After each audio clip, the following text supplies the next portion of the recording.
This was my last attempt, 6th attempt. जो गलतियाँ मैंने करी या मेरे तरह मेरे फ्रेंड्स ने करी जिनको टाइम लग गया था, और जो गलतियाँ उन लोगों ने नहीं करी जो वाकई में टॉपर्स हैं, जो फर्स्ट सेकंड अटैम्प्ट में फटाफट क्लियर हो जाते हैं, उनके एक्सपीरियंसेस मैं आपसे शेयर करूँगा। इट विल टेक 15 मिनट्स, लेकिन आप प्लीज़ ध्यान से सुनिए और बिलीव मी मुझे पूरा भरोसा है उसका बहुत ज़्यादा बेनिफिट होगा आप लोगों को। मुझे लगता है यहाँ पर जो प्रीलिम्स, मेंस और इंटरव्यू 3 स्टेजेस हैं, उनमें प्रीलिम्स सबसे ज़्यादा इंपॉर्टेंट है। मेरे हिसाब से प्रीलिम्स में सबसे ज़्यादा कंपटीशन है। अप्रॉक्स 10 लाख रजिस्टर करते हैं, जिनमें से 5 लाख एग्ज़ाम देने आते हैं। 5 लाख में से 20,000 सिलेक्ट होते हैं मेंस लिखने के लिए, बराबर है। और इंटरव्यू देने के लिए 20,000 में से 3,000 सिलेक्ट होते हैं, राइट। और फाइनल लिस्ट में 1,000 आते हैं। तो आप हिसाब लगा लीजिए, सीसेट एप्टीट्यूड थोड़ा हिसाब लगा लीजिए।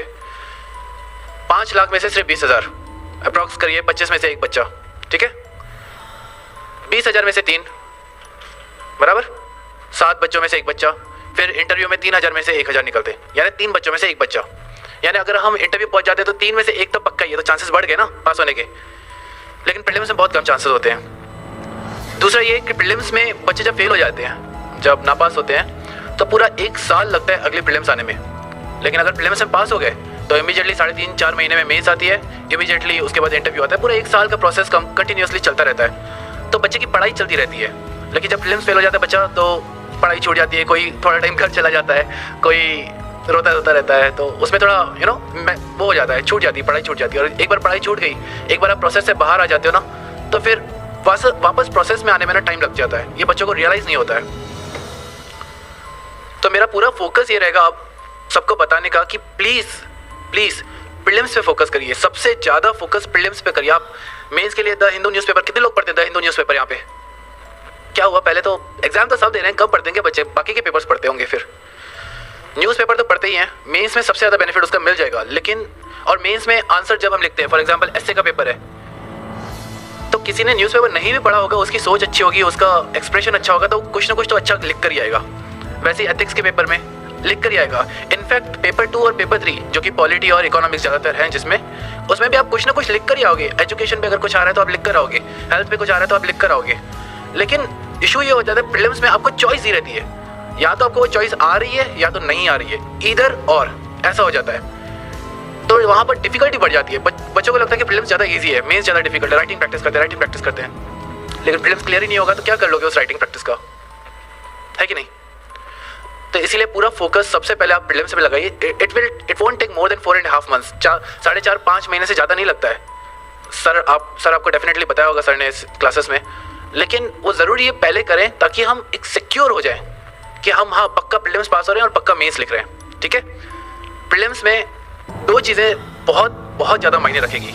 कुछ 5 सब्जेक्ट्स हैं, उनको अगर हम अच्छे से करें, और दूसरा टेस्ट सीरीज उनको हम अच्छे से करें।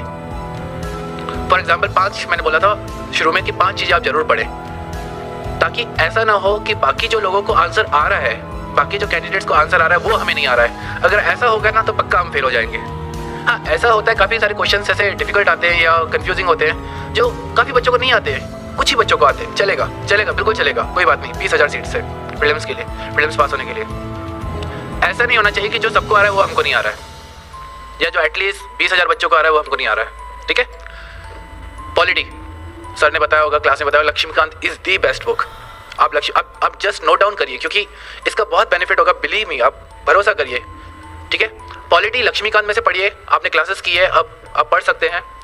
लक्ष्मीकांत में भी जो टेबल्स होती हैं, कितने लोग लक्ष्मीकांत को फॉलो करते हैं यहाँ पे? सभी करते हैं, चलो अच्छी बात है। ये तो लक्ष्मीकांत में टेबल्स दी रहती हैं। टेबल्स इतनी अच्छी तरह से करिए आप, इतनी अच्छी तरह से करिए, क्योंकि टेबल्स में ही सार है सबका। टेबल्स में क्लियरली समझ में आता है क्या डिफरेंस है ऑर्डिनरी बिल में, मनी बिल में। पढ़ा हुआ है ना लक्ष्मीकांत थोड़ा बहुत? हाँ पढ़ा है ना, एग्जाम्पल समझ में आएंगे ऑर्डिनरी बिल, मनी बिल अगर मैं दूंगा तो। टेबल्स रहती है लक्ष्मीकांत में, उसमें सब समझ में आ जाएगा। उनको बहुत अच्छे से फोकस करिए, लक्ष्मीकांत को कवर टू कवर अच्छे से पढ़िए। देखिए प्रीलिम्स में 18 क्वेश्चन, 100 में से 18 क्वेश्चन अगर पॉलिटी में से आ रहे हैं, कितना हुआ? 18%, अराउंड 1/5, बराबर है कि नहीं? अगर वो 18 क्वेश्चन मैं बुक में से पढ़ के 18 के 18 सॉल्व कर सकता हूँ, तो इससे बेहतर क्या हो सकता है?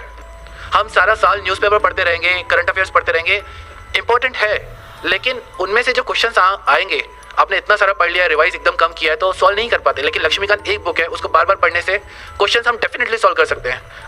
आपको अगर यकीन नहीं हो रहा होगा मेरी बातों का, तो आप घर पे जाकर पास्ट ईयर क्वेश्चंस चेक करिएगा और फाइंड आउट करिएगा कि ये लक्ष्मीकांत में कहाँ पर है, आपको डेफिनेटली मिलेगा। ठीक है, उसके बाद आते हैं मॉडर्न हिस्ट्री। मॉडर्न हिस्ट्री के लिए स्पेक्ट्रम की बुक अच्छी है, एनसीईआरटी अच्छी है, कोई भी पढ़िए। मैं प्रेफर करता था मॉडर्न हिस्ट्री के लिए Spectrum by Rajiv Ahir, IPS officer.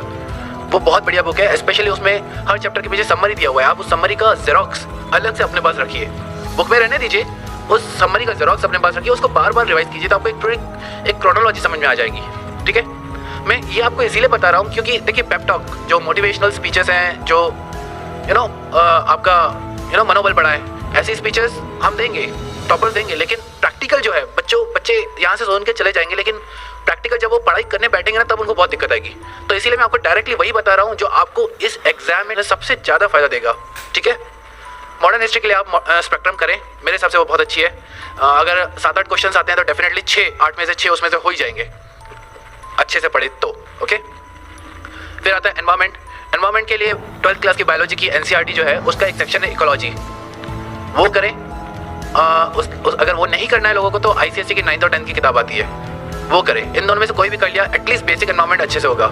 ठीक है, उसके अलावा करंट्स आता है, आपको वो न्यूज़पेपर में से करना पड़ेगा। 4th geography. ज्योग्राफी के लिए 6th to 12th एनसीईआरटी अनिवार्य है, अच्छे से करना है, धीरे धीरे करना है।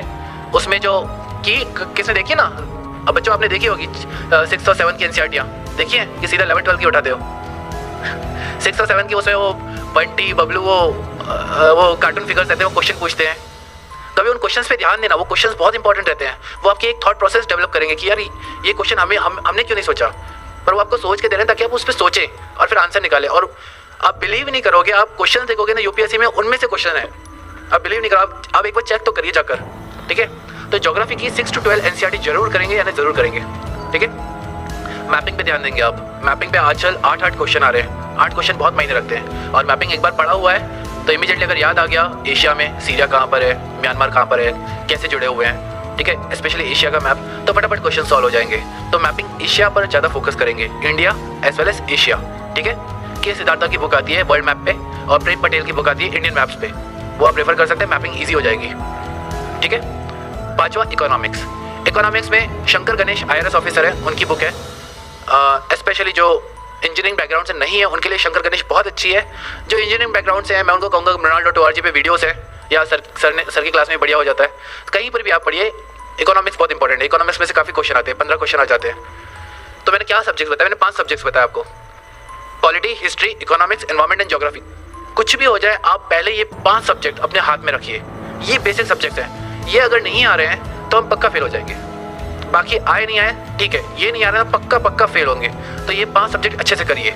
मैंने आपको बुक्स बताई है, मैंने आपको ये भी बताया कि उन बुक्स को कैसे पढ़ें। पॉलिटी में टेबल्स पे ज़्यादा ध्यान दें, हिस्ट्री में स्पेक्ट्रम पे ज़्यादा ध्यान दें, ज्योग्राफी में वो जो क्वेश्चन है उन पे ज़्यादा ध्यान दें। ठीक है, ये पहला रूल।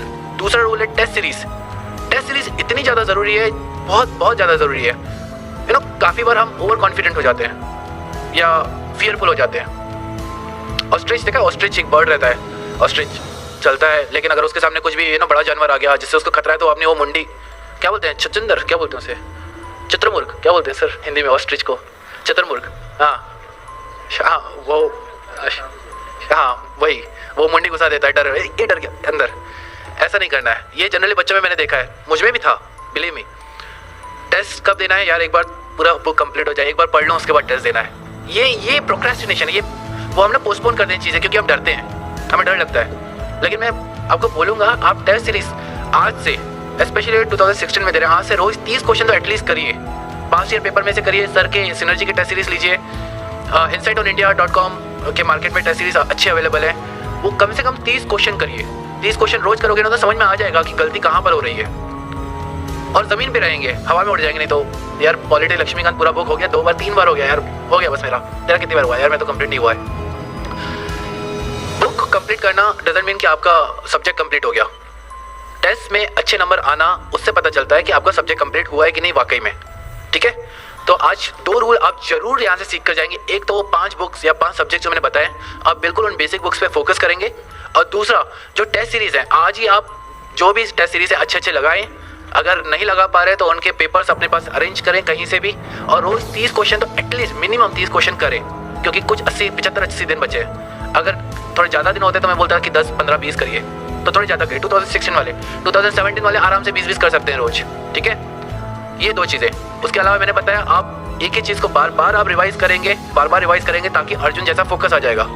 और सेल्फ स्टडी, लाइब्रेरी में बैठ के क्लास में आप सीख ले जाके, लेकिन उसके बाद अपने घर में रूम में जाइए, लाइब्रेरी में जाइए, कहीं पर भी जाइए, बैठ के सेल्फ स्टडी करिए, उसी चीज़ को पढ़िए, इत्मीनान से पढ़िए, शांति से पढ़िए, कर सकते हैं। देखिए मैं बता रहा हूँ, ये मेरा 6th अटेम्प्ट था। CA भी दिया है मैंने और ग्रेजुएशन भी दिया और स्कूलिंग तो ऑब्वियसली की है, सबने की है। और हम सबके साथ ऐसा हुआ ही होगा कि यार स्कूल में भी फेल हो रहे हैं, ठीक है, नंबर कम आ रहे हैं, 12th यार बहुत डिफिकल्ट है, 10th बोर्ड, 12th, फिर ग्रेजुएशन आ गया। फिर चलो ग्रेजुएशन तो आजकल वो शार्प नोट्स आते हैं तो फटाफट हो जाते हैं, जिसका कॉमर्स होगा। उसके बाद CA में आ गया तो ऐसा लग रहा था कि यार ये तो बहुत डिफिकल्ट है, बराबर है, वो भी पार कर लिया। और उसके बाद UPSC भी पार कर लिया। पहले वो भी लग रहा था यार कितना डिफिकल्ट है। मुझे अभी ऐसा लगने लगा है कि हम सब में है वो बात, जो पोटेंशियल बोलते हैं ना, जो एबिलिटी बोलते हैं, वो है कि हम कर सकते हैं। दिक्कत ये कि हम खुद को चैलेंज नहीं करते, ना ही हमको कोई चैलेंज नहीं करता कि भाई एक बार किसी ने चैलेंज करके तो करके दिखा रहा है तो चढ़ के दिखा इस पर। किसी ने कर दिया चैलेंज तो हम कोशिश पूरी लगा देते, जान लगा देते चढ़ने के लिए, लेकिन जब तक कोई चैलेंज नहीं करता फिर हम चढ़ते नहीं है, बराबर है कि नहीं। तो ये चैलेंजेस है, ये चैलेंजेस आपको ऊपर लाएंगे। ये जो UPSC की जो प्रोसेस है ना, बिल्कुल ऊपर लाएगी। मैं जब CA इंटर में था तो मैं सर के पास आया था, अतुल सर के पास। सर को शायद याद नहीं होगा क्योंकि काफ़ी टाइम हो गया। तो हमारे CA, जब हम CA इंटर यानी CA PE2 पास होते हैं और CA फाइनल की एग्जाम होती है, उसमें 3 साल होता है गैप, और 3 साल में हमको आर्टिकलशिप करनी पड़ती है। तो मैंने कहा यार बहुत टाइम है, 3 साल, तो चलो UPSC करते हैं। तो अतुल सर के पास आया था तो सर ने बोला कि क्या प्लान है, क्यों करना चाहते हो ये वो। तो मैंने बोला कि सर ये ऐसा है, 3 साल है। सर ने सुना, सर समझ गए कि ये तो। फिर सर ने बोलना शुरू किया कि तुमने क्या समझ के रखा है UPSC को, ऐसे ही हो जाता है क्या, तुम्हारे जैसे लोग आ जाते हैं UPSC करने, ये वो। मैंने कहा अरे बाप रे क्या बम्बार्डिंग हो रहा है। घर पे गया, अरे बाप रे बाप, मेरे फ्रेंड्स पूछ रहे थे यार क्या हुआ, किसने क्या बोल दिया तुझे। मैंने कहा यार ऐसा हो गया यार, तो बड़ा उदास निराश हो गया था। लेकिन आज मुझे वो बात रियलाइजेशन होती है कि वो सही था। सिंसियर एफर्ट्स और ऑनेस्टी अपने पढ़ाई के प्रति कि एक गोल है। देखो डिफिकल्ट नहीं है, मैं ये नहीं बोलूँगा ये रॉकेट साइंस है। ज्योग्राफी यार बच्चे पढ़ रहे हैं, 12th क्लास के बच्चे पढ़ रहे हैं, 6 to 10 वो हमको पढ़नी पड़ रही, तो क्या डिफिकल्ट है क्या? नहीं है, डिफिकल्ट नहीं है, बिलीव मी। लेकिन वास्ट बहुत है, इतना वास्ट है ना, इतना वास्ट है कि आप एक सब्जेक्ट उठाते हो, जब दूसरा खत्म करते हो, तीसरा खत्म करते हो तो पहला भूल जाते हो। तो ऐसा होता है। तो आपको कंटिन्यूसली उसको बार बार रिवाइज करते रहना ताकि हमको याद रहना वास्ट सब्जेक्ट्स। तो आराम से बैठ के लाइब्रेरी में सेल्फ स्टडी करेंगे, बार बार रिवाइज करेंगे और छोड़ेंगे नहीं। जिद पकड़ लेना, करना है करके रहेंगे।